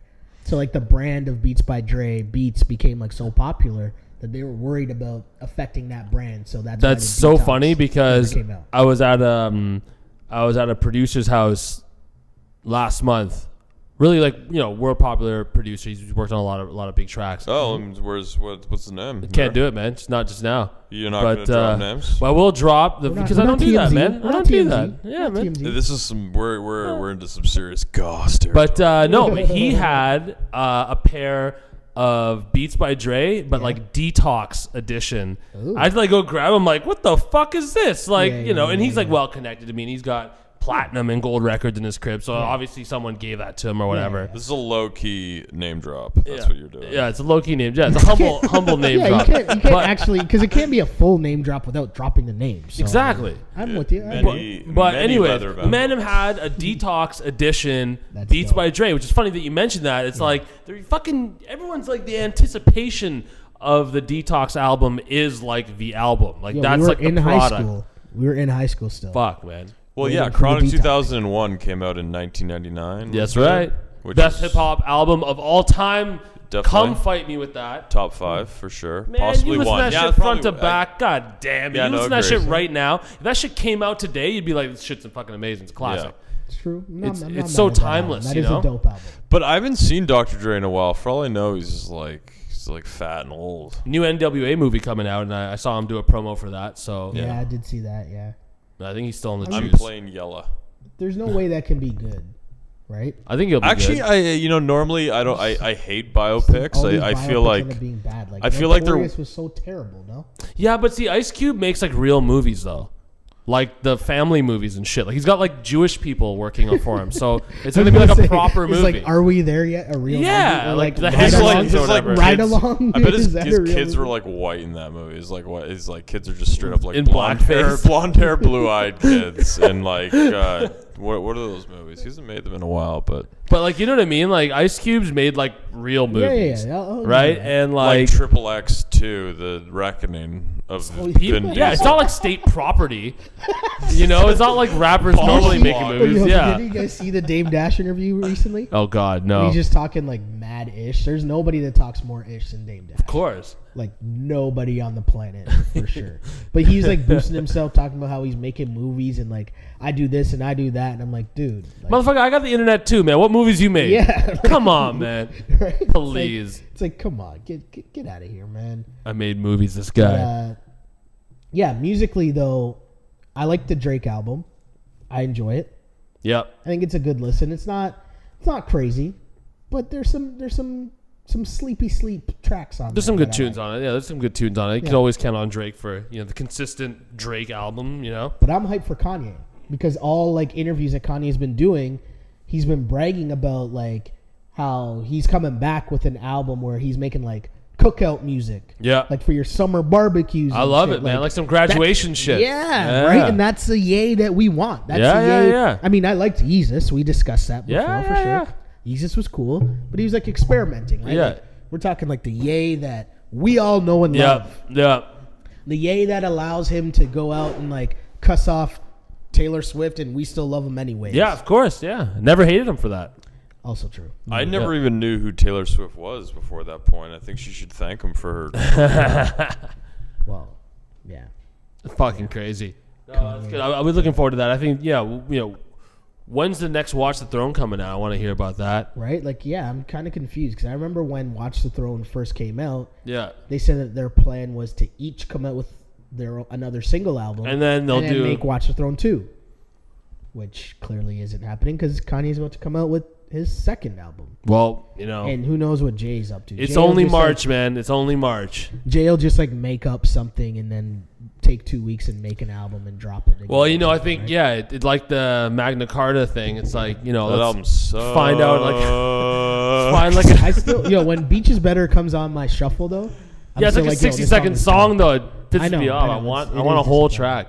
But yeah, like maybe he'll just come up with a new delivery method on giving the album. I remember for whatever reason, Greg like live tweeted him listening to that album when it first came out, and he was just like, best Jay-Z album ever. And like a month later, I'm like, yeah, eh? Like, I don't know. I guess you guys liked it more than I did, but I enjoyed it. I but missed it's the same energy thing. because it was right after Watch the Throne. I missed the energy that I think Kanye invigorates him a little bit. Sure, 1000%. And when he was alone, like don't get me wrong, it's Jay-Z, but yeah, I just found that I'm just like everything about that album. I'm just like, okay, I've heard all this territory. Yeah, and I mean the thing is like being able to say that someone invigorates Jay-Z, and then also being able to say that the same person does records with like Rihanna, Beyonce, and then Paul McCartney. Yeah. Right, like. The Kanye hate, I get it, you know. Kanye is at least 10 times better than Paul McCartney is. But I'm saying I'm gonna email my dad that. Yeah. Your dad might fight you though. Oh, he's a big Beatles fan. He'd be mad as hell. Yeah. But I'm saying like the Kanye hate is so weird to me because it's like on one level, don't pay attention to him ever. Yeah. But two, like, why are you so mad at anything that he says or does? Like I just don't understand. Entertainment, the people who are man. like, oh my god, I hate him. He's so annoying. He's such an idiot. Da, da, da. It's like he married Kim Kardashian. And after that happens to me, it's like, why take anything that he says or does, like, you know, I take it with a grain of salt. Yeah, man. Like, he makes dope music. Cool. He is musically gifted. Cool. Well, Everything else. But if you don't think so, if you don't like his music, you take anything that you could use against him, and like frankly, he's got a lot of things that But then are why- easy to point out and hate. Be like, you married this bobblehead who like got famous by starring in a porno with Ray J. Like you call yourself like, you know, all these things. Like if you don't like his music, like we like his music, so we look past all those things. If you don't like him, you're just like, look at this son of a bitch. But like, okay, Lady Gaga dresses up like an idiot all the time, and I don't really listen to her music, and it doesn't affect me because I don't pay attention to it. Noel Gallagher, I don't listen to any of his music, and he talks a whole heap of shit. And you know what? That doesn't affect me because I don't care. I don't know anyone that talks as much shit as Kanye West. He literally like says like the most. He's a bit out there, but he's a bit out there. Yeah, That's the whole. That's part of the show, man. Exactly. It's part of the show. It's part of what makes him him. Right? Yeah, like, no, it's great. Which was interesting. Like this round of interviews and shit that he did, he was very like toned down and like calm. And I remember one of the funny quotes he had was, "I have the right to be wrong sometimes," and I was wrong a lot recently. You know, like I get that and I understand that. And as I said, just makes me want to wait. It's emotional, man. Wait for another episode. Oh, it's coming. It's coming, man. From EA. You know what? And I think we'll probably be good for another episode. For sure. Another time, too. We might have to close it off. The memory on my computer is getting mad shook. Too much on blast. Too much fire. Too much hate on Toronto. Some sports teams, but some teams got our love, though. Hey, I mean, it happens sometimes. And we didn't even have Greg here to, like, take up, like... Yeah, he didn't call in. That son of a bitch. Talking. Too busy eating his fucking... It's for the best. his amuse-bouches and shit. Come back, Greg, or else you're fired. Raptors point guard Kyle Lowry back. Leaves game. Will not return. Well, That's great. that was the update so far. Well, that was see what happens. a great depressing way to wrap this up. Hopefully by the time this gets to air, we have better news surrounding the Raptors. Holla back. On blast. Put on some fucking action, Braun. Take you out there. Holla. My words pronounced just like a camel toe, and every whip in the garage lace. Keep that on blast. My whip drop like bitches' asses. Cargo, ready to package. Paid up. I see haters watching, so fucking turn it up. Let these bitches drop it.